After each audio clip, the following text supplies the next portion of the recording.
대한기독노인회 제2회 남북평화통일 기도회와 미래약속포럼 세미나를 시작하겠습니다. 먼저 대한기독노인회 이사장님이신 장상흥 장로님께서 환영사를 해 주시겠습니다. 장상흥 이사장님 등단해 주시기 바랍니다. 박수로 환영해 주시기 바랍니다.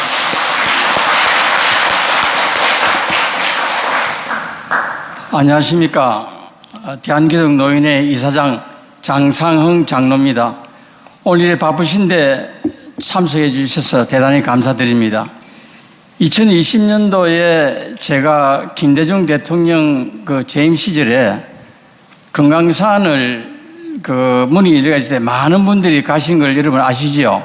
그때 제가 교회 목사님이나 장로님이나 집사님한테 금강산 문이 닫히기 전에 빨리 부모님 모시고 효도하고 다녀오시라. 언제 닫히느냐 묻더라고요. 곧 좀 있으면 하나님이 닫을 것이다. 이렇게 이야기했는데, 그때 그런 이야기하니 그 사람들이 제법 경상도 말로 약간 맛이 간 사람인 줄 알고 씩 치다보면 웃더라고요.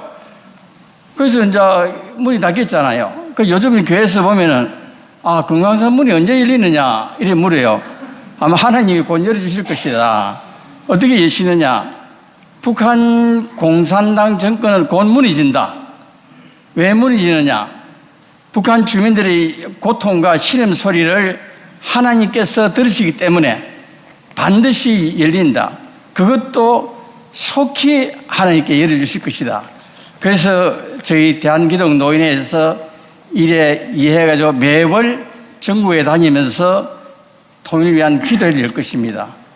그래서 내가 그런 이야기를 할 때에 그분들이 정말 통일이 될 수 있습니까? 그렇게 반드시 하나님은 북한 주민들을 위해서 열어주신다. 그때에 대한민국이 북한을 자유 대한민국을 만들어서 북한 주민들도 잘 살 수 있는 길을 반드시 열어준다고 이야기했습니다. 지금도 확신하고 있습니다. 여러분들 오늘 참석하신 분들께서 하루에 한 번 더 좋습니다. 기도를 하나님, 북한 정권이 무너져서 꼭 대한민국이 평화통일되게 해달라고 기도하시면은 하나님께서 반드시 열어준다는 걸 확신을 가지시기 바랍니다. 그리고 오늘 바쁘신데 이렇게 참석해 주셔서 대단히 감사합니다. 통일은 반드시 열린다는 걸 믿으시고 오늘도 이 자리에 빛내주신 여러분 대단히 감사합니다. 감사합니다. 예, 불러주셔서 감사합니다. 예배드리기 위해서 찬송가를 하나 드리려고 합니다. 옳은 길 따르라 의의 길을 세계 만민의 참된 길 이 길 따라서 살기를 온 세상에 전하세. 만 백성이 따갈게 어두운 밤 지나서 동튼다. 환한 빛 보아라 저 배. 주 예수의 나라 이 땅에 곧 오겠네 오겠네. 아멘.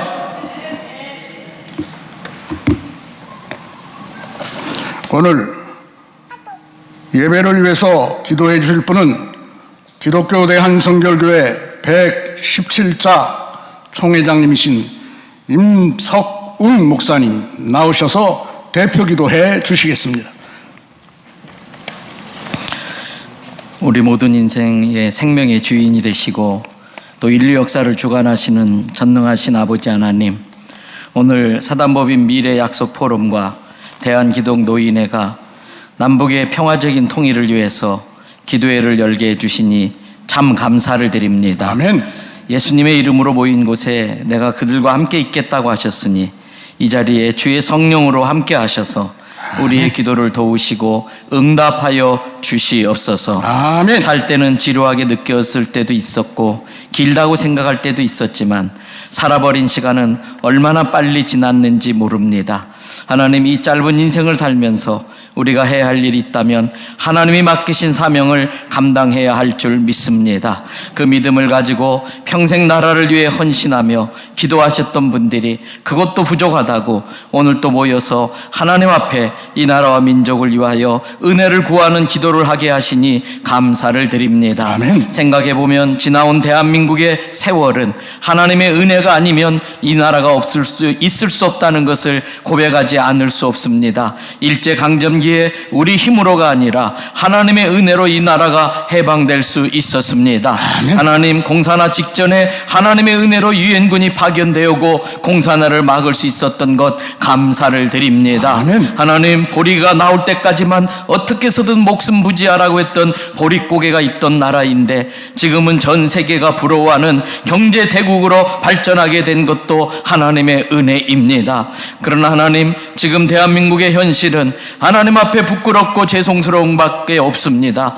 사명을 위해서 쓰라고 주신 축복을 죄 짓는 데 쓰고 있습니다. 하나님을 대적하고 있습니다. 이러한 이 땅의 죄악을 용서하여 주시옵소서. 동성애를 비롯해서 마약과 하나님 성경에 반하는 여러 가지 잘못된 사상들을 이 땅에서 물리쳐 주시기를 바랍니다. 아멘. 특별히 저 북한의 김정은 정권을 회개시키든지 무너뜨리든지 하셔서 피 흘림 없이 복음으로 통일되게 하여 주시옵소서. 아멘. 지금까지의 대한민국이 하나님의 은혜로 있을 수 있었다면 앞으로의 대한민국도 하나님의 은혜가 아니면 존재할 수 없다는 걸 깨닫사오니 하나님, 오늘 우리의 기도를 들으셔서 이 땅에 하나님의 은혜를 베풀어 주시옵고 속히 통일되게 하여 주시며 열방에 선한 영향력을 끼치고 예수님 오실 길을 예비하는 이 민족 나라 되게 해 주시옵소서. 아멘. 오늘 말씀을 전하실 목사님과 이후에 있는 모든 순서마다 성령님이 함께하여 주시고 우리의 기도에 응답해 주실 줄 믿사옵고 아멘. 주 예수 그리스도의 이름으로 기도드리옵나이다. 아멘.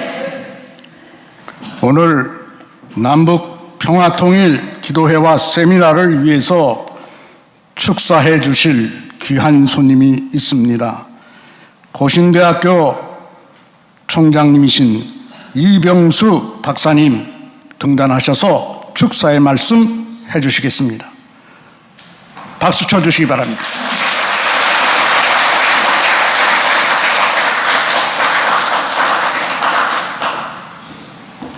제가 축사를 하기 전에 이렇게 많은 분들이 참석해 계시니까 너무나 자리가 빛나고 좋은 것 같습니다. 그래서 정현종 시인이 지은 방문객이라는 시가 있습니다. 거기에 보면은 사람이 온다는 건 실로 어마어마한 일이다. 그는 그의 과거와 현재와 미래와 그의 일생이 오기 때문이다. 오늘 이 귀한 자리에 참석하신 한 분 한 분이 어마어마한 분들이십니다. 서로 격려하면 좋겠습니다. 어마어마한 분이 오셨습니다. 어마어마한 분이 오셨습니다. 한 번만 더 하십시다. 어마어마한 분이 오셨습니다. 어마어마한 분이 오셨습니다.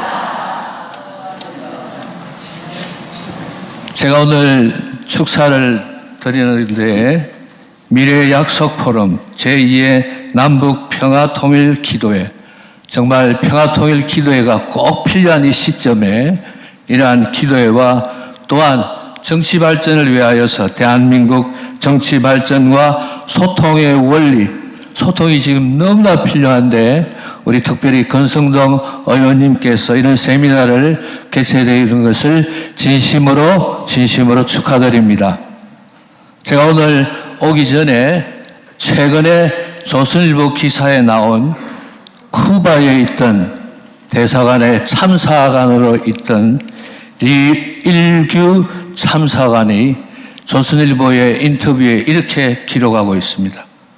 사실 북한 주민들이 한국인들보다 더 통일을 갈망하고 열망한다. 갈망한다 한마디만 넣어도 되는데 갈망하고 뭘 한다고요? 열망한다.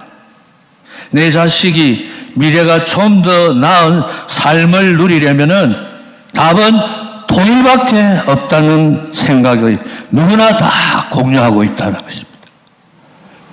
오늘 이 인터뷰 기사를 통하여서 북한 주민들이 얼마나 통일을 갈망하고 있는지 여러분들 갈망할 때 저는 답이 생기고 이루어질 줄 확신합니다.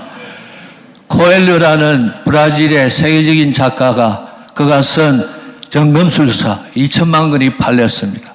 거기에 보면 이런 글귀가 나옵니다.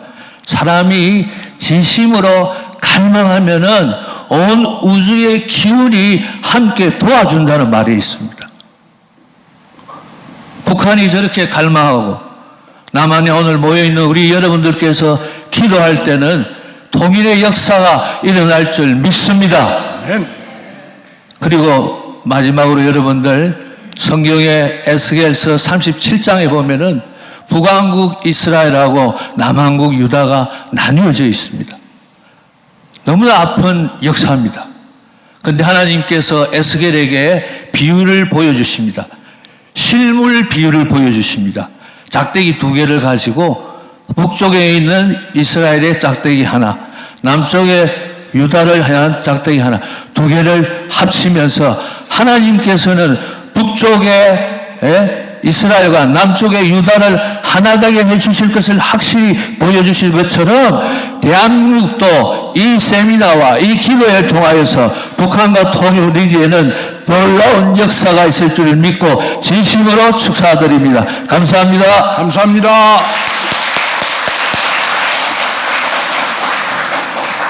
설교 말씀을 주시기 위해서 제가 성경 말씀을 봉독해 드리겠습니다. 사도행전 1장 6절부터 11절까지의 말씀입니다.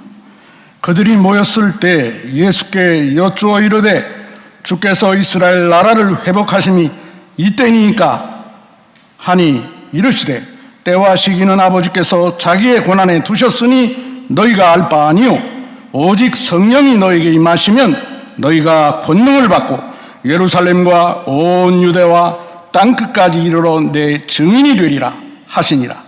이 말씀을 마치시고 그들이 보는데 올려져 가시니 구름이 그를 가리어 보이지 않게 하더라. 올라가실 때 제자들이 자세히 하늘을 쳐다보고 있는데 흰옷 입은 2사람이 그들 곁에 서서 이르되 갈릴리 사람들아 어찌하여 서서 하늘을 쳐다보느냐?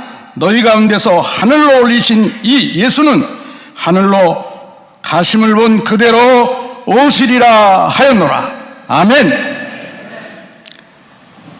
우리 한국기독교청년합회 대표회장님이신 정서영 목사님 등단하셔서 설교 말씀을 해주시겠습니다. 우리가 박수로 맞아주시겠습니다.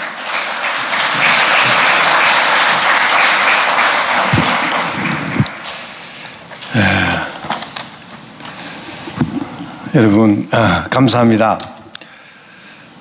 제가 개인 목회만 하고 있을 때와 그리고 한국 기독교 대표를 맡아서 활동하고 있을 때 상황이 상당히 많이 다릅니다. 저는 목회만 할 때 한국 사회가 참 안정되고 평안하고 좋다 생각했는데 지금 굉장히 대한민국이 불안하다 하는 느낌을 감출 수가 없습니다. 대한민국에는 진보와 보수라는 특별한 2개 사상이 존재합니다. 그런데 이 진보라는 사상이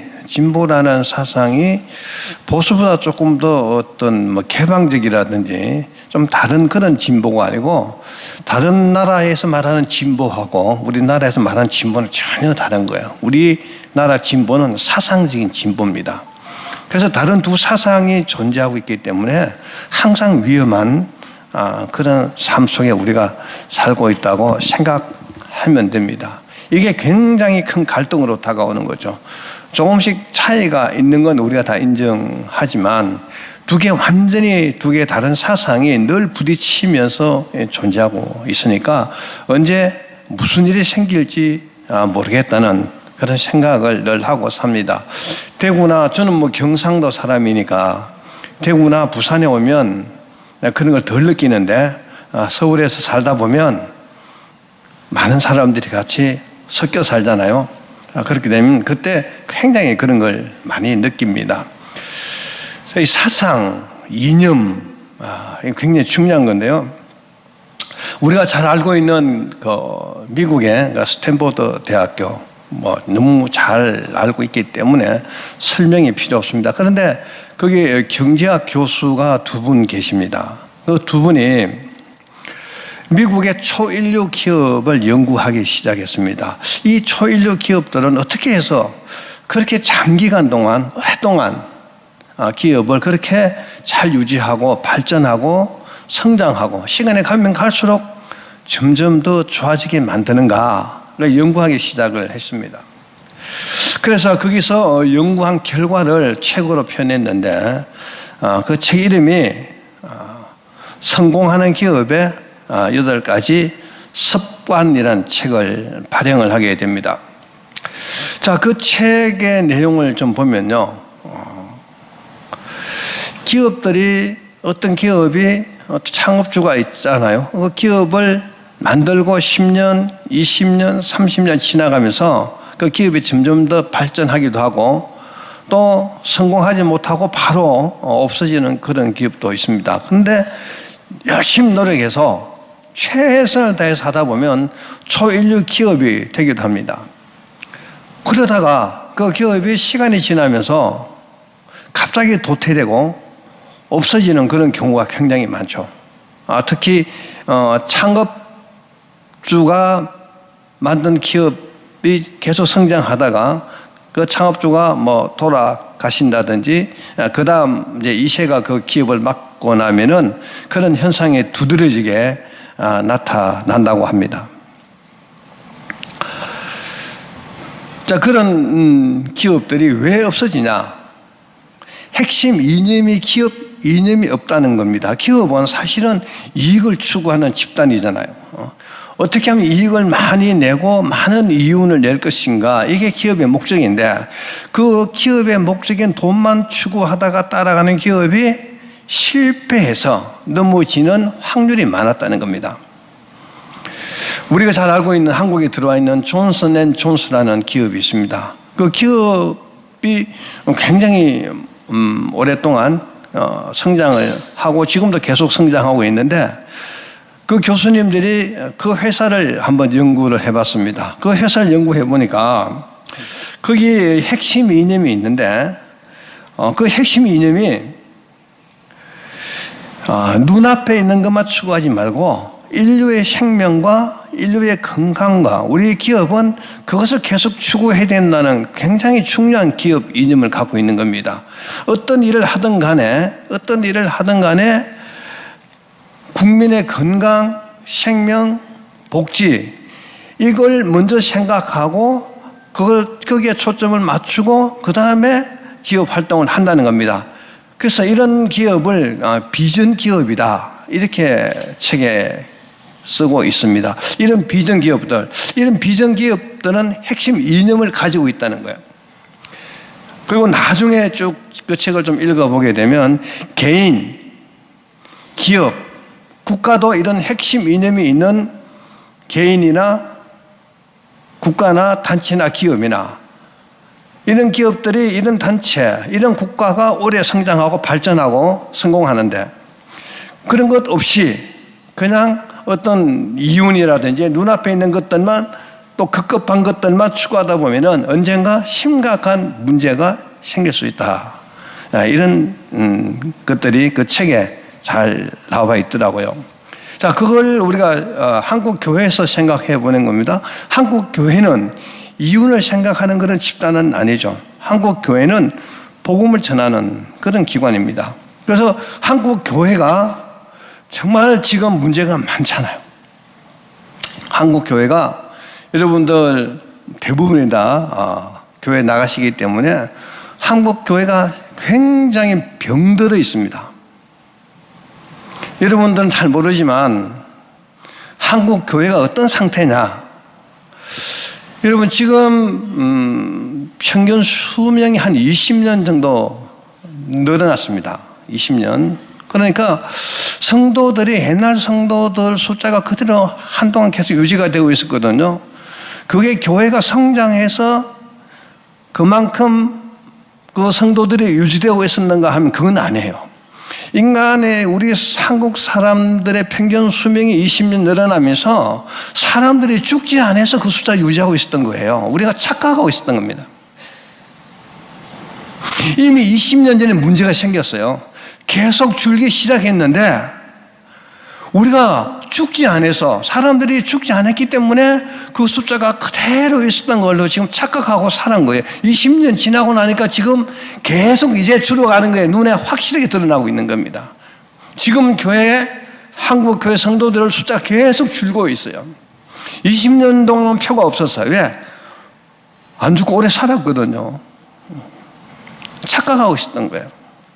어떤 상태냐? 한국 교회는요, 자전거를 타고 지금 내리막길을 내려가고 있는데 브레이크가 고장이 났어요.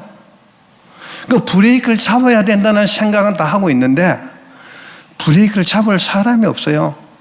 여러분 한국 교회 많은 목사님들 계시지만 솔직히 여기서 저분 정도 같으면 저 정도 목사님 같으면 정말 훌륭한 목사님이다. 저분이 무슨 말을 하면 내가 듣겠다 할 정도로 존경하는 목사님들이 여러분 당장 떠오르는 분 계십니까? 안 계시잖아요.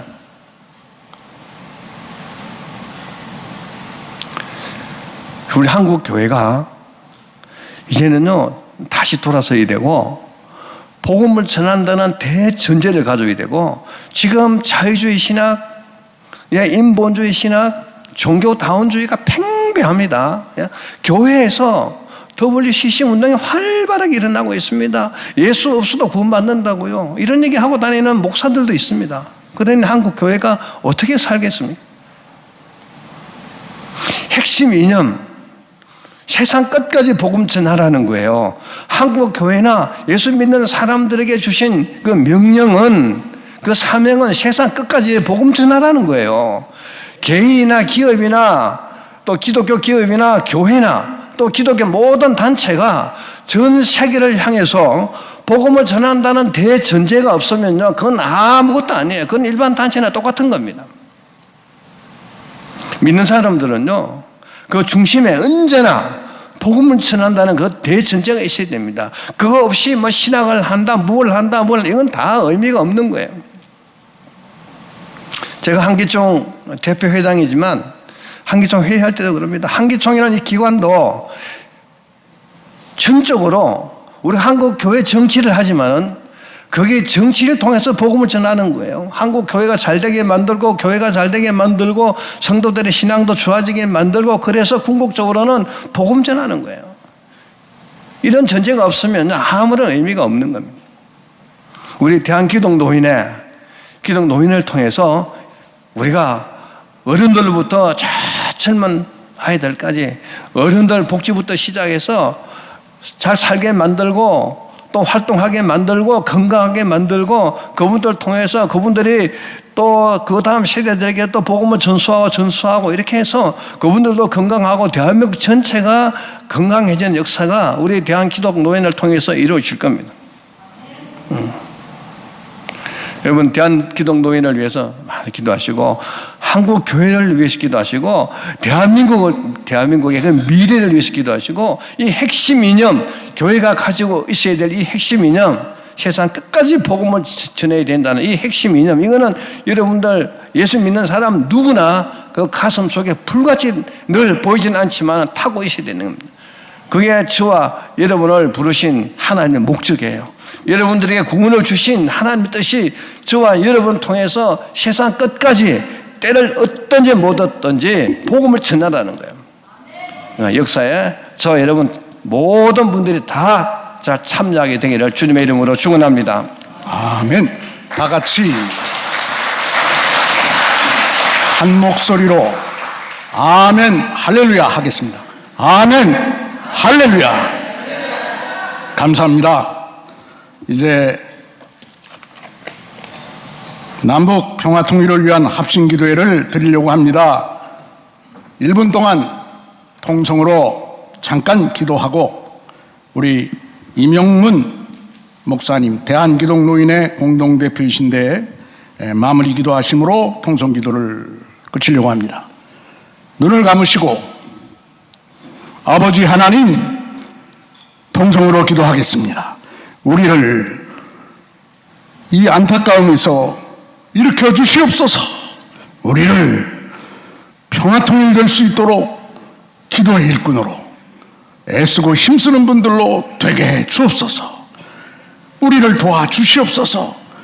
하나님이여 도와주시옵소서. 하나님이여 도와주시옵소서. 하나님이여 도와주시옵소서. 지켜주시옵소서. 자, 우리 저를 한번 따라 하시고 한번 우리가 힘있게 하나님 앞에 부르짖기를 원합니다. 따라 주여, 주여, 더 크게 주여, 주여, 대한민국의 복음의 통일과 평화 통일을 이루게 하시고 한국 교회가 예배의 열정이 회복되도록 도와주시옵소서. 자, 우리 주여 한번 크게 한번 부르고 이 기도 제목을 가지고 통일을 위하여 복음 안에 전쟁으로가 아니고 피로서가 아니라 하나님의 방법 속에서 하나님의 때에 자유 통일이 이루어질 수 있도록 복음 통일이 이룰 수 있도록 은혜를 달라고 우리 주여 한번 부르고 기도합니다. 주여! 살아계신 하나님 아버지, 이 나라 기도합니다. 평화 통일을 주시옵소서. 하나님께서 주님 아버지, 우리가 기도하는 기도를 주여 이루어 아버지, 주시옵소서. 은혜를 베풀어 주시기를 하나님이여 원합니다. 우리를 이끌사 살아계신 하나님 우리가 아버지, 평화의 도구들이 다 이 될 수 땅에 있도록 남북이 도와주시옵소서. 하나님이여 우리 기도를 들어 주시옵소서. 주여 우리를 아버지여 불쌍히 지켜 여겨주시고 주시옵소서. 저 북한 동포의 연약함을 저들의 부르짖음을 주께서 들어 응답하여 주시기를 원합니다. 살아계신 하나님 아버지 도와주시옵소서.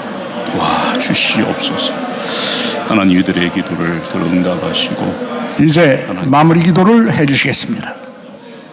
살아계신 하나님 아버지, 이 대한민국을 사랑하셔서 여기까지 있게 하신 하나님을 찬양합니다. 주여, 이 대한민국이 남과 북이 나누어져 있고 동서가 나누어져 있는 것을 주님 불쌍히 여겨주시고 하나님 복음 안에 남과 북이 동과 서가 젊은이와 어른들이 복음 안에 하나 되는 놀라운 나라로 세워지도록 하나님이 이 나라 이 민족의 주인 되시고 이끌어 주시기를 원합니다. 한국교회가 70년 이상 남북이 복음 안에 통일되도록 기도했지만 이제는 그런 기도조차 사라져버린 우둔한 저희들을 불쌍히 여겨주시고 하나님 다시 한번 대한민국 교회를 긍휼히 여겨주시기를 원합니다. 아멘. 아직까지 통일되지 않는 것은 한국교회가 하나님 앞에 바로 서지 못한 연약함과 불충함과 죄의오니 용서하여 주시기를 원합니다. 아버지, 살아계신 하나님 아버지, 한국교회를 불쌍히 여겨 주시옵소서. 아멘. 우리 목회자들에게 은혜를 주시기를 원합니다. 아멘. 하나님, 간절히 부르짖도록 우리에게 성령의 충만함을 허락하여 주시옵소서. 아멘. 우리 한국교회 성도들이 주 안에 하나 되게 하시고 우리가 하나님 앞에 거룩함을 세워내며 하나님을 사랑할 뿐만 아니라 이웃을 내 몸처럼 사랑하는 일에 우리가 행동으로 실천하며 주의 영광을 드러내는 교회로 세워지도록 도와주시옵소서. 아멘. 북한에 신음하는 수많은 동포들의 눈물의 기도를 하나님 외면하지 마시고 주의 때에 하나님의 시간에 반드시 통일을 허락할 줄 믿습니다. 아멘. 그리하여 대한민국 교회가 앞장서서 전 세계 인류를 보호하는 일에 위대하게 한국 교회와 한국 대한민국이 쓰임 받을 수 있도록 은혜를 베풀어 주시옵소서. 아멘. 귀한 강의를 하실 우리 권선동 의원님에게 이 시간 성령 충만케 하시고 전하는 귀한 말씀들이 우리의 마음을 새롭게 하며 각성케 하며 하나님 앞에 엎드려 기도하는 귀한 시간들이 되도록 성령 하나님 도와주시고 우리 권선동 의원의 입술을 주관하여 주시되 특별히 국회를 긍휼히 여겨주시고 윤석열 대통령과 국무위원들에게 하나님을 두려워하는 마음 주시고 하나님 앞에 지혜를 구하는 지혜로운 사람으로 세워주시옵소서. 아멘. 감사하고 예수 그리스도 이름으로 기도합니다. 아멘. 아멘. 예배는 주기도문으로 마치겠습니다. 하늘에 계신 우리 아버지, 아버지의 이름을 거룩하게 하시며 아버지의 뜻이 하늘에서와 같이 땅에서도 이루어지게 하소서. 오늘 우리에게 일용할 양식을 주시고 우리가 우리에게 잘못한 사람을 용서하여 준 것 같이 우리 죄를 용서하여 주시고 우리를 시험에 빠지지 않게 하시고 악에서 구하소서. 나라와 권능과 영광이 영원히 아버지의 것입니다. 아멘. 일부 예배를 마치겠습니다.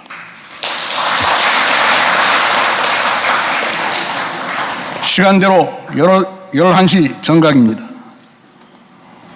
2부 미래약속 포럼 세미나를 시작하겠습니다. 오늘 강연 제목은 대한민국 정치 발전과 소통의 원리입니다. 강사는 권성동 의원님입니다. 권 의원님께서는 오늘 국민의힘 전당대회가 있는데도 여기까지 오셨습니다. 등단하실 때 우리가 전부 박수로 환영해 주시기 바랍니다.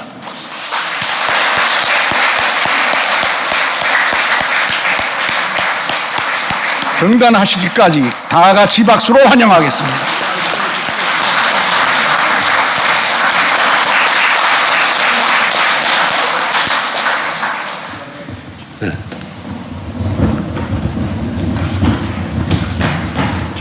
됐어.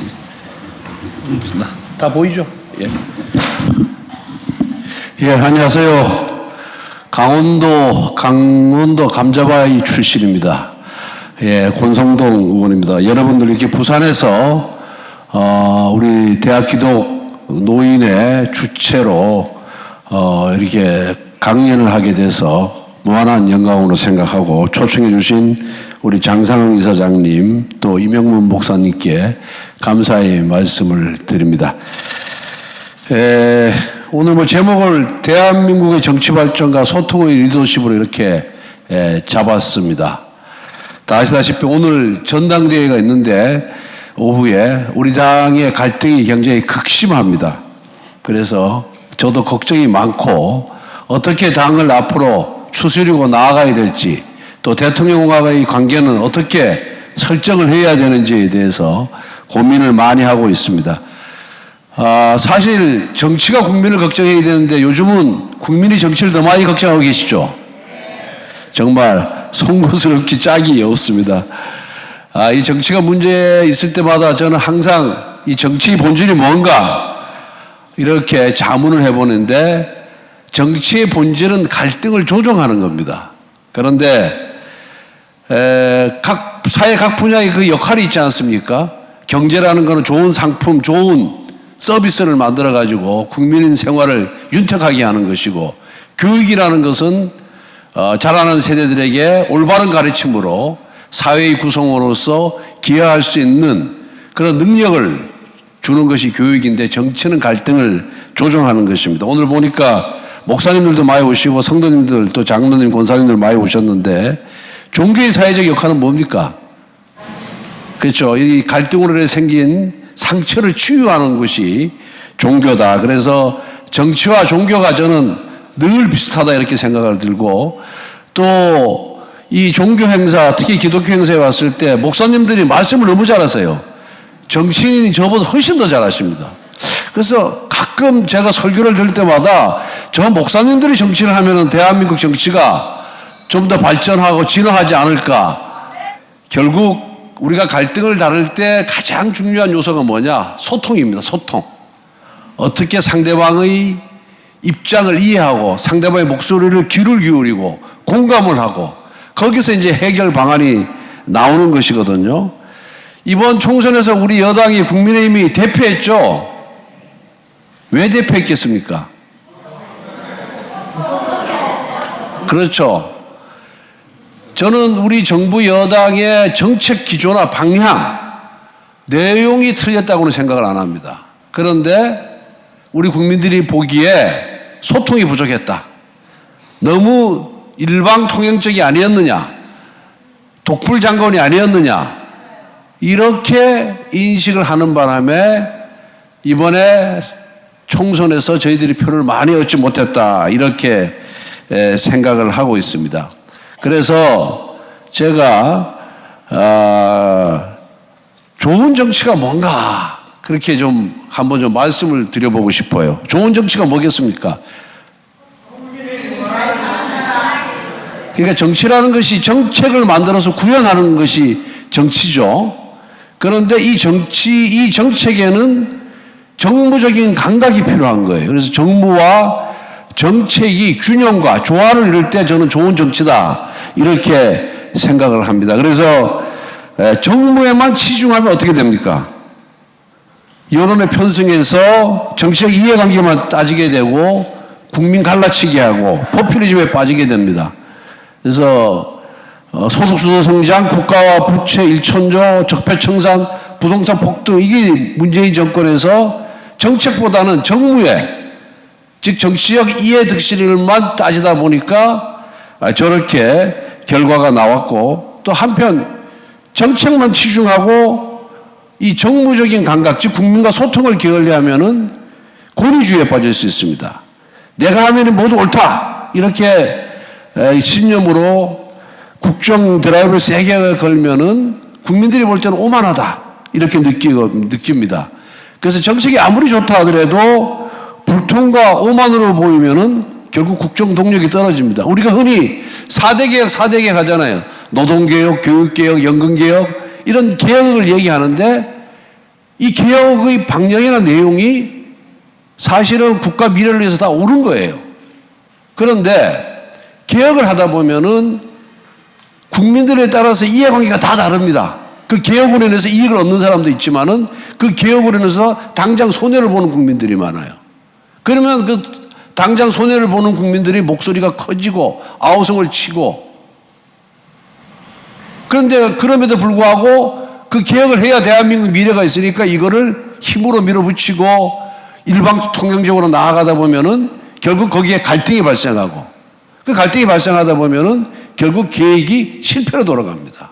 그래서 개혁이 혁명보다 더 어렵다고 합니다. 혁명은 총칼로 하는 거니까, 그 다음에 그런 권위주의로 누르면 되지만은 민주사회에서의 개혁이 그만큼 어려운 겁니다. 그래서 국민을 설득하고 손해보는 사람들의 이해관계도 조정해 주면서, 그리고 차근차근히 나아갈 때만 개혁이 성공할 수가 있습니다. 최근에 의료개혁 같은 경우도 해야 되죠. 대한민국 미래를 위해서 해야 되는데 너무 성급하게 서둘렀고, 또 선거를 앞두고 서두르다 보니까 결국은 그로 인해서 국민의 반감이 커졌고, 그게 저는 투표에 영향을 미쳤다고 생각합니다. 맞습니까? 그래서 결국 이 정무와 정책이 조화를 이루고 균형을 갖출 때만 좋은 정치가 이루어지는 것이다, 이렇게 생각을 합니다. 그래서 제가 정책이 없는 정무는 정쟁이고 정무가 없는 정책은 행정에 불과하다, 정치가 아니다, 제가 저렇게 결론을 내렸는데, 그러면은 한번 윤석열 정부 들어서 성과를 한번 보겠습니다. 첫 번째, 그 다음 페이지. 윤석열 정부 들어서 한미동맹을 강화했어요. 우리가 한미 간의 군사동맹, 상호 방위 조약 덕분에 공산화를 막고 오늘날 안보가 튼튼함으로 인해 가지고 여기까지 왔습니다. 그런데 윤석열 정부 들어서 이 한미동맹을 군사동맹을 넘어서 기술동맹, 이제 자유와 연대라는 가치동맹으로까지 발전을 했습니다. 여러분들 지금 신냉전 시대라는 것을 알고 있습니까?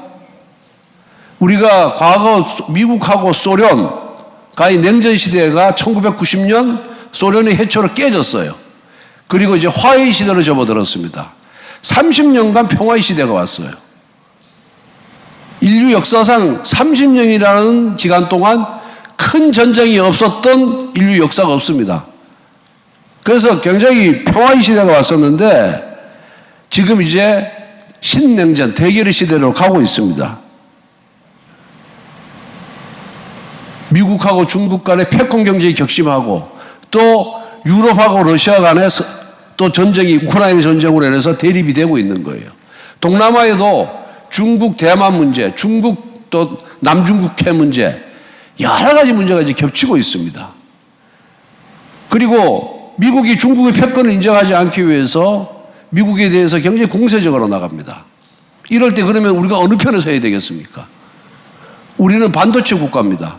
반도체가 대한민국 국부를 창출하는 데 가장 중요한 역할을 하고 있습니다. 그래서 윤석열 정부는 자유와 연대에 기초한 외교를 기본 노선으로 정하고 미국과의 군사동맹을 기술동맹, 가치동맹으로 이렇게 격상을 시켰어요. 그리고 한국, 미국, 대만, 일본이 이 반도체 동맹을 맺어가지고 중국하고 지금 대결하고 있는 그런 형국입니다. 그런데 20세기는 석유의 시대라 그랬어요. 석유가 굉장히 중요했는데 이제는 반도체가 기본입니다. 기술의 기본입니다. 산업의 필수 요소입니다. 그래서 이 한미동맹을 강화하는 것은 저는 맞는 방향이다 이렇게 생각합니다. 그런데 한미동맹하고 안보를 강조하면 뭐라 그럽니까? 저거 낡은 정치인 아니냐? 시대에 뒤떨어진 거 아니냐? 이렇게 평가를 하는데 저는 절대 그렇지 않다고 생각합니다. 여러분들 임진왜란 때 영의정까지 지낸 그 서해 유성룡이 징비록을 썼는데 그 징비록에 어떤 내용이 나오는지 아십니까? 어린아이가 죽은 어미 젖을 빨고 있다. 부부간에, 부자간에 서로를 잡아먹었다라는 기록이 있습니다. 왜? 전쟁을 해서 식량이 없으니까 먹고 살기 위해서 부자간에도 잡아먹고 부부간에도 잡아먹은 거예요. 인육을 먹었다는 얘기입니다. 나라를 잃게 되면은 안보가 위태로워지면은 이런 지경에 이르는 거예요. 국민들은 진짜 도탈에 빠지는 겁니다. 그러면 이 안보를, 대한민국 안보를 튼튼히 하는 것이 한미 간의 동맹밖에 더 있겠습니까? 그래서 한미 동맹을 강화하자. 그리고 안보를 중요시하자라고 하는 것이 바로 민생의 문제입니다. 안보가 바로 민생입니다. 그래서 이 안보가 산업과 민생, 인권의 토대인 겁니다. 이 산업과 인권, 민생의 토대인 이 안보를 강화하기 위해서 한미 간의 군사동맹을 넘어서 이 기술동맹, 가치동맹까지 가는 것은 저는 당연한 수순이다 이렇게 생각합니다. 그래서 윤석열 대통령께서 한미동맹을 이렇게 격상시키고 강화한 거, 이거 여러분들 국정기조가 잘못된 거 아니죠? 두 번째, 법치주의를 확립했습니다. 정부 여당에서. 법치주의가 뭐냐? 과거 노동 현장에서 무모천지였습니다. 소위 민주노총이 개입해가지고 갈취하고 협박하고 업무 방해하고 자기 민주노총 조합원들을 써주지 않으면은 공사를 못하게 막아버렸어요. 이거 문재인 정부 때 고소하고 고발해도 경찰이 나서지도 않았습니다. 그러다 보니까 민주노총의 시대가 된, 세상이 된 거예요. 무모천지가 된 겁니다. 이거 윤석열 대통령께서 앞장서서 법치주의를 확립을 했습니다. 경찰한테 노사 현장에서 불법이 있는데도 불구하고 신고가 들어왔음에도 불구하고 고소가 들어왔음에도 불구하고 수사 안 하면은 여러분들 다 처벌하겠다. 여러분들 책임을 묻겠다. 강하게 나가는 바람에 요새 이 노동 현장에서, 산업 현장에서, 건설 현장에서의 법치주의가 확립됐습니다. 그리고 노조가 정부 보조금을 많이 받거든요. 그런데 지멋대로 썼어요. 이것도 수사해가지고 노조 회계를 공시하도록 투명성을 굉장히 높여놨습니다. 이거 잘한 겁니다. 그 다음에 요즘 고금리, 고물가, 고이율로 굉장히 경제가 어렵습니다. 이건 대한민국만이 어려운 것이 아니라 세계 전체가 다 어려운 거예요. 왜? 이스라엘하고 팔레스타인 전쟁하고 있죠. 우크라이나, 러시아 전쟁하고 있죠. 이러다 보니까 세계 공급 질서가 완전히 이제 흐트러지고 무너진 거예요. 석유, 가스 공급이 제대로 안 되죠. 곡물 생산도 제대로 안 되죠. 그러다 보면 물가가 오를 수밖에 없습니다. 이게 대한민국만의 현실이 아니고 전 세계적인 현실인데 여기서도 선진국 10개 중에서 물가 관리를 잘해가지고 우리가 2위를 기록한 겁니다.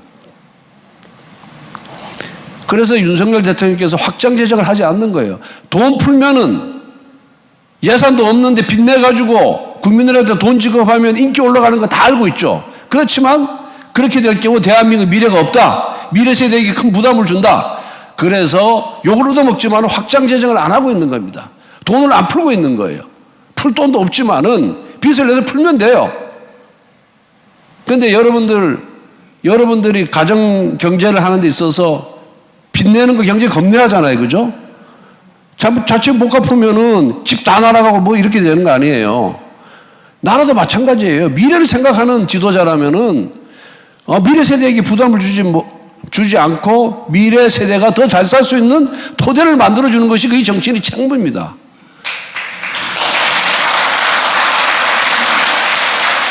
그런데 이재명 민주당 대표는 25만 원씩 지급하자 그리고 지금 국회에다 법안을 냈어요. 이걸 강제하기 위한 법안을. 그렇지만 포퓰리즘으로 당장 인기를 얻을 수 있지만은 미래에게 부담을 주는 일은 안 된다. 그래서 물가 관리를 하는 겁니다. 이거 잘한 거예요. 그 다음에 문재인 정부 때 원전 폐지한다 그래가지고 이 원자력 산업, 원전 산업이 생태계가 다 파괴가 됐지 않습니까? 근데 윤석열 대통령께서 이거 살려야 된다. 원자력이 청정에너지예요. 원자력이. 그러니까 대한민국 원전이 가장 안전합니다. 원전은 사고 났다는 얘기 못 들어보셨잖아요. 그죠? 가장 안전합니다. 그런데 이번에 그 원전 생태계를 복원하는 노력 끝에 체코에 원전 4기 수출했죠. 어마어마하게 30조 원에 이르는 초대형 프로젝트입니다. 그 바람에 요새 최근에 여론조사를 했더니 대통령 인기가 좀 올라갔더라고. 지지도가 30대 중반까지. 에너지 정책의 모든 산업의 근간입니다. 전기 없이는 하나도 생산할 수가 없어요. 그리고 전기를 품질 좋은 전기, 값싼 전기를 공급할 수 있어야 대한민국의 경쟁력이, 산업의 경쟁력이 거기서 나오는 겁니다. 이거 엄청나게 잘한 일이고 박수 받아야 될 일입니다. 아마 윤석열 정부 끝나도 이 체코에 원전 수출한 거는 두고 저는 칭찬을 받을 것이다. 이렇게 생각을 하고 있습니다. 그러면은 윤석열 정부의 정책 기조나 방향이 국민 대다수로부터 저는 호응을 받고 있다. 이렇게 생각을 하고 있습니다. 그런데 왜 윤석열 정부, 왜 우리 국민의힘의 인기가 이것밖에 안 되냐 하는 거는 앞에서도 말씀드린 바와 같이 소통 부족이라고 국민들이 느끼고 있기 때문입니다. 이 정치라는 것은 정치인이 내가 아무리 소통을 많이 했다, 그리고 아무리 국민들과 대화를 많이 나눴다, 공감했다라고 내가 생각하더라도 국민들이 정반대의 생각을 하면은 국민들의 생각이 정답인 것입니다. 정치인이 소통하는 노력이 부족했기 때문에 국민이 그렇게 느끼는 겁니다. 국민이 그렇게 생각하는데 국민 생각이 잘못됐다 이렇게 이야기할 수 있습니까? 없죠. 왜? 정치는 국민에서 존재하는 것이고 정치인이라는 것은, 국회의원이라는 것은 국민이 권력을 이용했기 때문에 행사하는 것입니다. 그래서 국민은 항상 옳은 것입니다. 그 국민들을 설득하지 못하고 국민들의 생각을 바꾸지 못한 정치인이 책임이다 이렇게 생각이 듭니다. 근데 국존 난맥이 좀 발생하면 솔직하게 인정하고 사과할 건 사과하고 이해를 보여야 되는데 그러지 못했고, 정책 추진 과정에서도 여러 이해관계자가 있잖아요. 거기 반대하는 이해관계자들을 설득하는 노력이 저는 부족했다. 뭐 거기에 저도 책임이 있죠. 그 결국 소통의 부족으로 요약할 수 있다 이렇게 생각을 하고 있습니다. 옛날 공자, 노자, 맹자할 때 노자가 뭐라 그랬냐면은 큰 나라를 다스리는 것은 작은 생선을 요리하는 것과 같아. 약팽소선이라고 그랬습니다. 그 작은 생선 요리하는데 어떻게 해야 됩니까? 심혈을 기르지 않으면 부서지죠. 그만큼 나라를 다스리는 게 어려운 겁니다. 그러니까 신중하게 해야 되고 아주 조심스럽게 접근해야 되고 그래야 되는데 그게 결국 뭐냐? 민심과 소통하는 겁니다. 민심과 소통을 하면서 자기가 하고 싶은 일을 해야 그게 올바른 정치가 되는 건데 민심과 유리된 채 자기가 하고 싶은 일을 하면은 문제가 발생하는 겁니다. 그래서 제가 제일 좋아하는 구절 경구가 하나 있는데 링컨 대통령이 하신 말씀입니다.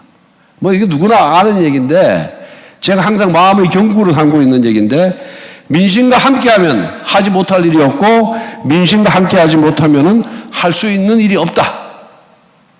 이 링컨의 말을 저는 항상 제 신조로 이렇게 삼고 노력하고 있는데 저도 뭐 많이 부족합니다. 그래서 이러한 문제 때문에 결국은 국민의 선택을 받는데 실패를 했다. 저는 그렇게 생각을 하고 있습니다. 그럼 앞으로 소통을 어떻게 할 것이냐. 근데 소통은 정치 세계뿐만 아니라 크고 작은 조직의 리더나 중간 간부들한테 다 필요한 게 소통입니다. 이 소통의 원리는 모든 조직에 적용이 되는 거예요. 지금부터는 소통을 잘한 예를 한번 보여드리겠습니다. 준비됐나? 동영상? 예, 한번 좀 들어주시죠. 백인 청년이 흑인들이 다니는 교회에 난입해 총을 난사한 것입니다. 그레이엄의 누나도 그때 사망했습니다. Graham Hurd was my older sister by 3 years. It was about 9:30 at night, and there was a breaking news on the television here in Charlotte indicating that 인종차별주의자인 21살 백인 청년의 총기 난사로 흑인 9명이 죽고 3명이 중상을 입었습니다. 흑인 커뮤니티는 격분했고 장례식에는 수많은 흑인들이 모여들었습니다. The Honorable Barack Obama will come at this time.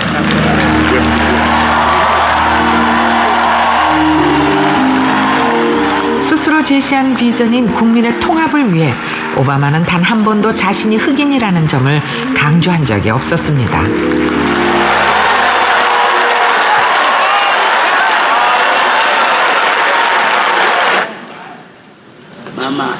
백인에게 총기로 살해당한 흑인들을 추모하는 이 미묘한 자리에서 오바마는 과연 무슨 말을 했을까요? Amazing grace, how sweet the sound.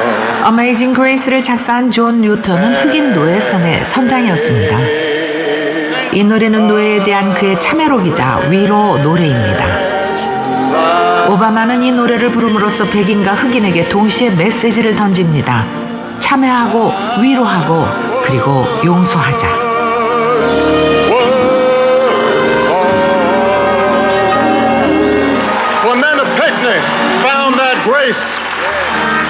그리고 사망자들의 이름을 하나하나 부르고 그들을 축도하며 마무리합니다. Ethel Lance found that grace. DePayne Middleton Doctor found that grace. Tywanza Sanders found that grace.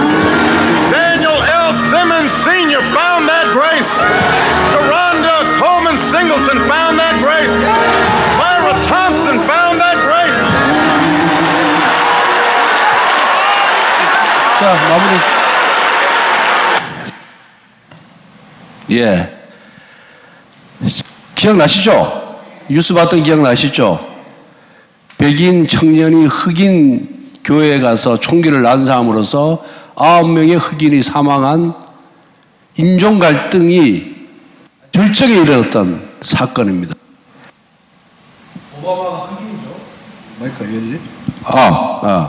흑인인데 저희 가서 100마디의 말보다 찬송가인 어메이징 그레이스를 불렀습니다. 저 노래 하나로 국민과의 소통에 성공을 한 거죠. 저 노래 하나로 국민들의 마음을 위로하고 치유하고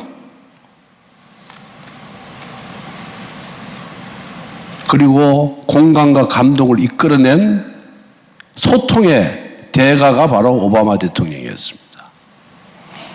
거기 가서 추도사를 하면서 인종 갈등이 어떻고 앞으로 어떤 정책으로 어떻게 해소를 하고 이걸 떠드는 것보다 얘기하는 거 백마디 얘기하는 것보다 저 하나로 저기 있는 청중들의 마음 그리고 온 국민들의 마음을 사로잡았죠.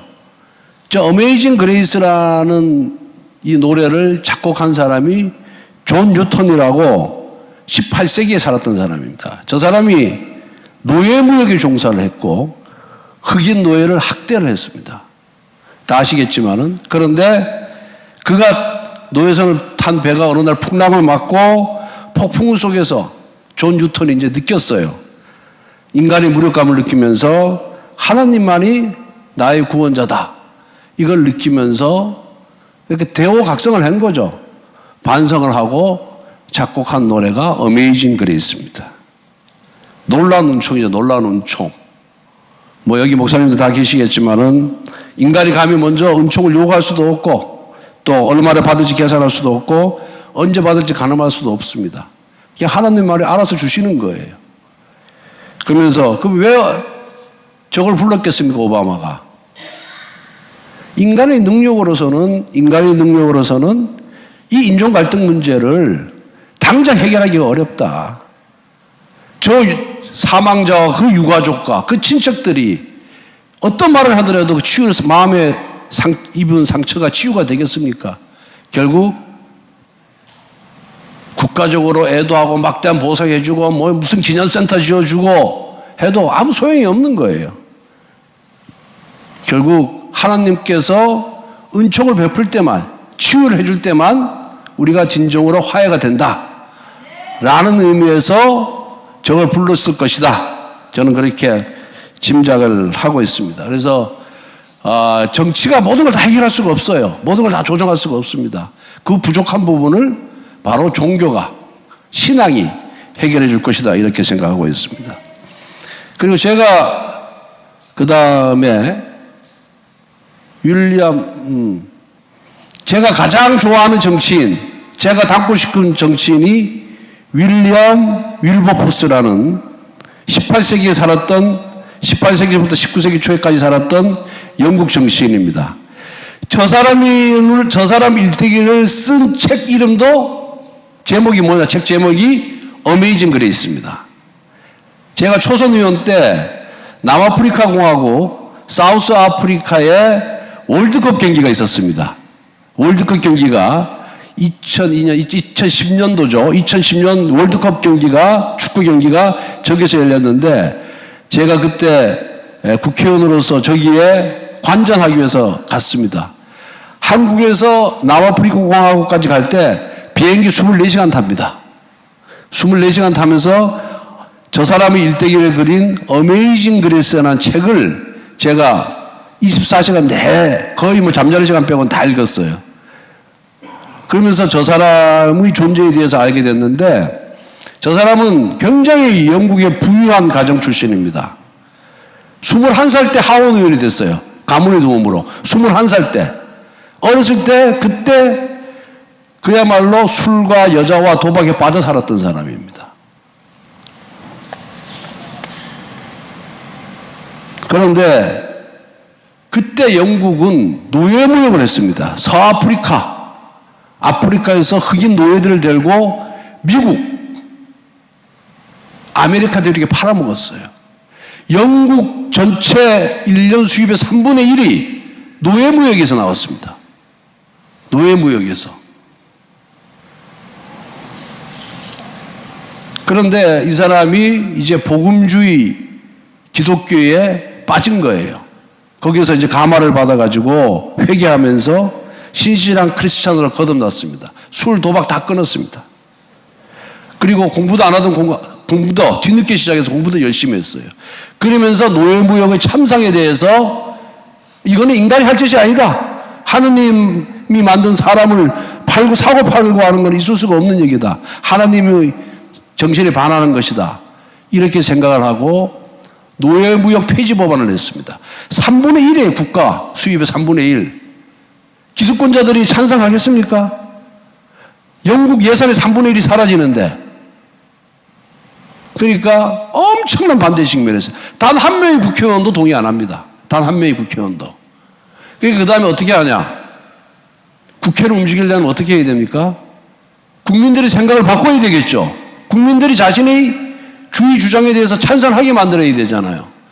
그 다음에는 자기와 뜻을 같이 하는 기독교 성직자들과 함께 국민들을 설득하는 과정을 펴니다. 캠페인을 펴니다. 여러분들 요즘 무슨 행사를 가면 배지 같은 거 많이 착용하고 하잖아요. 그죠? 뭐 세월호 사건 하니까 세월호 배지도 차고 또 무슨 유방암 퇴치 운동하면은 또 이 핑크색으로 된 이 사랑 표시된 배지를 달고 다니잖아요. 배지를. 이 배지를 최초로 만든 사람이 이 사람이에요. 윌리엄 윌버퍼스예요. 노예무역을 폐지하기 위해서 사람들을 설득하기 위해서 그 캠페인을 벌이면서 배지를 만들어가지고 공급하기 시작합니다. 이 사람이. 그러면서 계속 하는데 이 사람이 결국은 몇 번을 냈냐. 법안을 11번 냈습니다. 11번. 11번 내가지고 국민들을 설득해서 국민들이 의원들을 압박을 해서 결국 노예무역을 폐지를 했습니다. 그 과정에서 생명의 위협도 많이 느꼈죠. 노예무역에 종사하는 사람들이 황금알을 넣는 거인데 못하게 하려고 그러니까 너 죽여버린다. 너희 가족한테 해코지하겠다. 이렇게 압박을 가했어요. 그걸 다 신앙의 힘으로 극복을 해서 결국은 노예무역법을 폐지를 하고 영국의 노예제는 이 양반이 돌아가신 후에 1834년에 이 노예제도도 폐지를 했습니다. 그래서 이 양반이 여기 보면 전능하신 하나님께서 내 앞에 두 가지 큰 목표를 두셔서 하나는 노예무역을 금지하는 것이고 다른 하나는 관습을 개혁하는 것이다. 이거 자기가 쓴 글에 이렇게 나와 있는 겁니다. 그래서 결국은 이것도 결국 국민과의 소통에 성공했기 때문에 긴 시간에 걸쳐서 거의 20년에 걸쳐서 자기 목표를 달성을 한 겁니다. 그러니까 결국은 정치인이든 종교인이든 소명의식을 갖고 그리고 그걸 계속해서 추진하려고 노력을 하면은 목표를 달성할 수 있다. 저는 그렇게 생각을 하면서 제 양반을 배우려고 부단히 노력하고 있지만은 아직은 많이 부족한 것을 느끼고 있습니다. 그래서 아까 우리 남북 통일을 위한 기도를 했잖아요. 여담입니다만은 제가 우리 강릉하고 평창이 평창 동계올림픽 아시죠? 2018년도에 평창 동계올림픽을 유치를 했습니다. 몇 번 만에? 3수 만에. 여러분들 이번에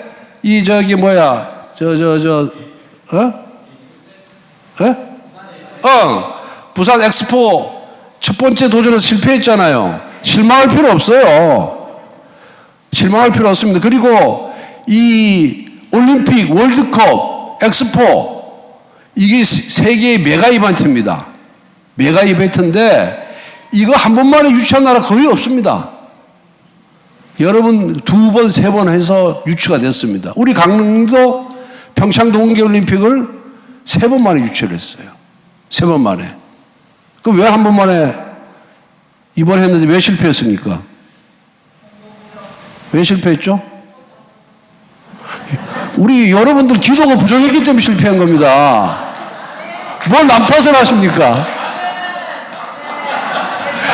그래서 제가 우리 동계올림픽 유치에 3수 만에 성공한 다음에 우리 강릉시 기독교 연합회 주최로 감사 예배가 있었습니다. 감사 예배.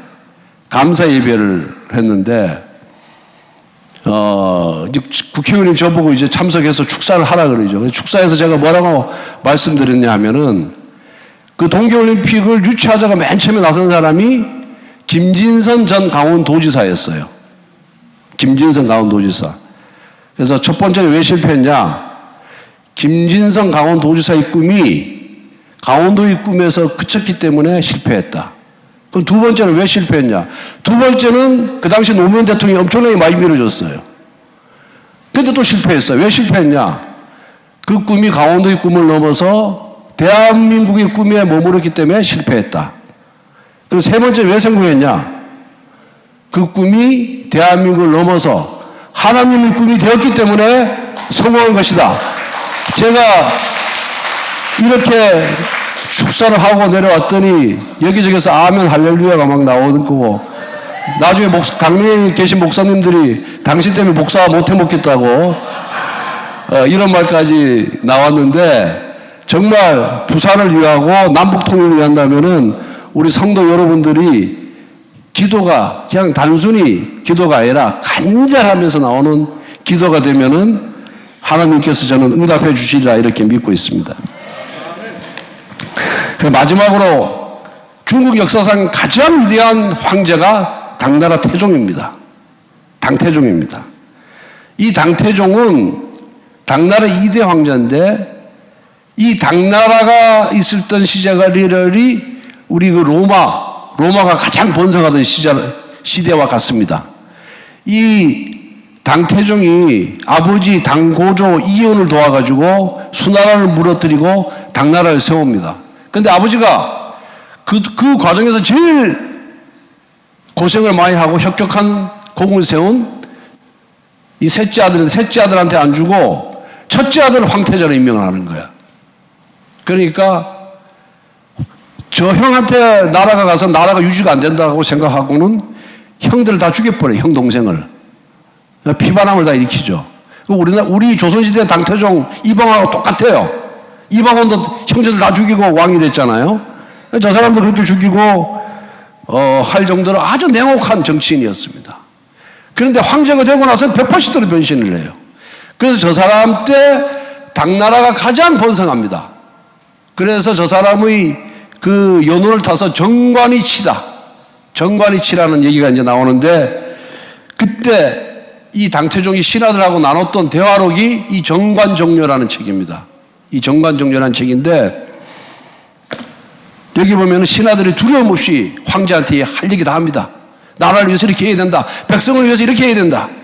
그리고 당태종은 그 간언을 받아들인 책이 바로 이겁니다. 정관정료. 재미있는 얘기를 하나 하면은, 이제 나라를 새로 세웠으니까 궁궐을 새로 만들어야 될 거 아니에요. 우리나라만은 경복궁 같은 걸 새로 만들어야 되잖아요. 만드는데 신하를 불러가지고 이 궁궐 확장공사를 하고 있는데, 어떠냐, 이거 계속하면 어떠냐 이러니까 뭐라 하냐면은, 이 정도면 됐으니까 신하가 더 이상 궁궐을 확장공사는 이 정도에서 맞춰야지, 더 계속해서 욕심을 부려서 궁궐을 만들기 위해서 고집을 하면은 백성은 힘들어지고 황제님은 그 전에 있었던 하나라의 거랑이나 은나라의 주왕처럼 될 것이다, 이렇게 지적을 했어요. 그 주왕이나 거랑이 뭐냐면 폭군의 대명사고 나라를 망하게 한 왕이에요. 마지막 왕이에요. 은나라, 하나라의 마지막 왕인데, 그 황제한테 그런 얘기를 하면은 감히 할 수 있겠습니까? 신하도 배짱이 좋은 거죠. 했는데 당태종이 그걸 받아들여서 궁궐 확장공사를 중단을 합니다. 이 정도로 통이 컸어요. 그 중에서 제일 유명한 신하가 위징이라는 신하가 있었는데, 위징이 당태종한테 300번 간언을 합니다. 300번. 그런데 300번 다 받아줍니다. 아마 여기 목사님들 계시고 다 당회장 아니십니까? 아마 또 어떤 분들은 중소기업 운영하시는 분도 계실 텐데, 귀에 거스르는 소리 한 3번만 하면은 잘라버릴걸요 아마. 저도 우리 보좌진들이 제 뜻과 반대되는 소리를 자꾸만 하면은 속으로 화를 많이 내거든요. 저 자식이 건방지게. 이게 보통 사람들이 심리예요. 그런데 큰 조직을 다스리는 사람, 큰 나라를 다스리는 사람은 이런 당태종처럼 귀에 거스르는 소리, 듣기 싫은 소리를 하더라도 이거 받아들일 줄 아는 용기가 있어야 되는 겁니다. 그래서 저렇게 큰, 중국 역사상 가장 큰 나라를 만든 거예요, 당태종이. 중국 역사상. 그 중에서 이제 우리나라와 관련된 부분이 있어요. 위증이 고구려 정벌하지 마라 그랬어요, 당태종한테. 근데 당태종이 고구려 정벌하다가 안시성 전투에서 대패하는 바람에 물러갑니다. 실패를 했어요. 고구려 정벌을 못하고. 그때 돌아가면서 아, 내가 위증의 얘기를 들을 걸 잘못했구나, 이렇게 후회를 했다고 합니다. 그런데 그때 고구려 정벌 실패하고 안에 내분 일어나면서 이 당나라도 이게 쇠락하기 시작했거든요. 그만큼 이 신하들과의 소통, 국민과의 소통이 중요한 겁니다. 이 사람이 한 얘기 중에 재밌는 얘기가 많은데 한번 잘 들어보십시오. 무릇 수많은 군주를 보건대 하늘의 사명을 받아 회사를 열 때는 심사숙고하여 덕행을 드러내지 않은 이가 없지만 공을 세운 뒤에는 그들의 덕행은 점점 쇠퇴해 갔습니다. 이런 얘기가 있고요. 창업을 할 때는 깊이 걱정하면서 성심성의를 다해 아랫사람을 대했지만 일단 뜻을 얻자 방종해져 다른 사람에게 오만하게 굽니다. 비록 가혹한 형벌로 감찰하고 위험과 분노를 떨쳐도 아랫사람들은 모두 구차하게 모면하려고만 할 뿐 군주가 어질다고 생각하지 않습니다. 겉으로는 공경하는 체 하지만 마음속으로는 복종하지 않을 것입니다. 이게 이제 여기 정강정료에 다 신하들이 한 얘기입니다. 흔히 그러잖아요. 우리가 뭐 큰 사업을 하거나 큰 일을 할 때는 여러 사람 의견을 잘 들어서 하다가 소통을 잘하다가 딱 되고 나면은 모두 자기가 잘나서 된 것처럼 나 말 안 듣는 것이 보통 사람들의 이 처신이에요. 근데 그렇게 되면은 결국 망한다, 실패한다, 이렇게 돌아간다는 것이 이 책에 보면 나와 있습니다. 그래서 사람이라는 것은 다 부족해. 누군지 늘 내가 부족하고 내가 모자란다 이렇게 생각해야 다른 사람한테 자문을 구하고 의견을 구하고 다른 사람의 얘기를 듣습니다. 그런데 내 자신이 제일 똑똑하고 내 판단은 항상 틀림이 없고 이런 오만함을 갖고 있으면은 절대 남의 얘기를 안 듣습니다. 남의 얘기를 안 듣는 사람이 정치를 하면은 그 정치를 실패할 수밖에 없는 거예요. 그래서 이러한 소통의 원리가 정치뿐만 아니라 모든 조직에 적용된다. 그래서 저도 이 강의 준비를 하면서 저 자신한테 뭐가 부족한지 한번 돌아보는 계기가 됐고, 오늘 강의를 들으신 분들도 이러한 소통의 원리를 크고 작은 조직에서 잘 발휘를 하면은 그 조직이 더욱더 융성해지고 발전할 것이다. 가정에서도 마찬가지 아니겠습니까? 아들이 뭐라고 얘기하는데 엠마 네가 뭘 알아? 이러면 부자 간의 관계가 깨지잖아요. 그죠? 부자 간의 관계가 깨지면 그 다음 아들이 아버지 신뢰를 안 하고 아버지 신뢰를 안 하고 존경을 안 하면은 그 다음 대화의 문이 닫히는 거예요. 그럼 부자가 멀어지고 그 가정이 잘 될 리가 있겠습니까? 똑같습니다. 그래서 이 소통의 원리는 나라를 다스릴 때도 마찬가지고 가정을 경영할 때도 마찬가지다. 저는 그렇게 생각을 하고 앞으로 더 국민과 소통하고 또 조직 내의 상하와 더 소통과 공감을 하는 그런 정치인이 되도록 하겠습니다. 오늘 별 도움이 안 되는 강의를 끝까지 초롱초롱한 눈으로 경청해 주신 성도님들께 감사드리고 늘 하나님의 은총이 가득하기를 빌겠습니다. 감사합니다. 감사합니다. 앉은 자리를 잠깐 살피시고 전부 일어나서 기립하셔서 우리 권 의원님께 성원과 감사를 박수로 표현하겠습니다.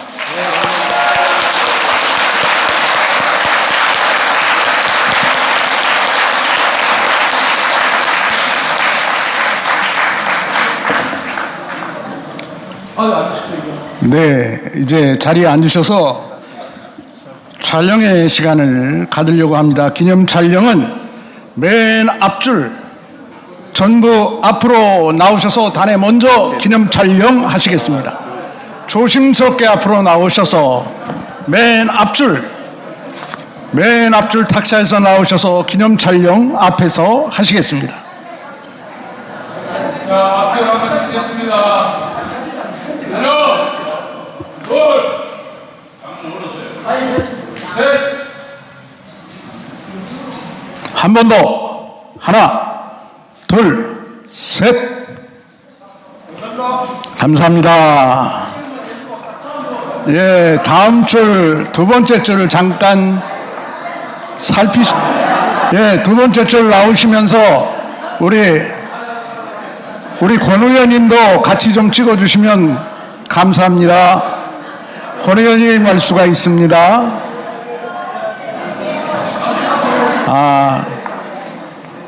자, 하나, 둘 반. 자, 빨리 자리를 잡으세요. 하나. 아직도 안 올라오실 분 또 찍으세요. 자, 이제 정리가 된 것 같습니다. 하나, 둘, 셋. 한 번 더. 하나, 둘, 셋. 감사합니다. 예. 세 번째 줄 조심스럽게 일어나서 예, 권 의원님 기념에 함께 자리 찍어주시기 권 의원님이 그냥 찍어주시니까 전부 다 나오시는 것 같아요. 하나, 둘, 셋. 한 번 더. 하나, 둘, 셋. 예, 감사합니다. 네 번째 줄 이제 서서히 나오시겠습니다. 예, 않도록 쓰시고, 예. 예, 서보세요. 서보세요. 예, 아직 안 나오신 분들 빨리 나오세요. 이제 찍겠습니다. 하나, 둘, 셋. 한 번 더. 하나, 둘, 셋. 예, 권성동 화이팅! 예, 감사합니다. 이제 들어가시고 임원들 나오세요. 장상의사님, 권성동 우리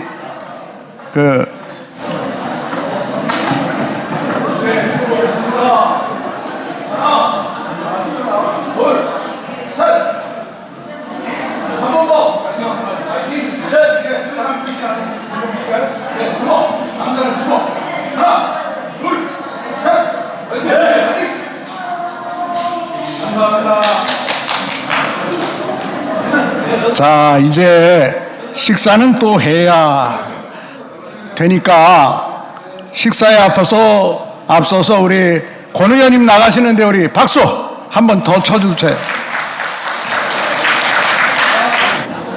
기도하겠습니다. 내가 문을 두드리노니 내가 열면 너는 나로 말미암아 먹을 것이요 나는 너로 말미암아 먹을 것이라고 생명에 함께 하심을 약속하신 내 주 예수님, 일용할 것을 항상 주실 것을 약속하신 우리 아버지, 오늘 주심을 감사하며 이를 준비하느라고 고생하신 모든 분들에게 또한 감사하며 하나님 이분들에게 축복하시고 영원의 시간으로 우리를 인도하신 우리 주 예수님 은혜 감사하고 예수님의 이름으로 감사기도 드렸사옵나이다. 아멘. 네, 천천히 맛있게 드시기 바랍니다. 감사합니다.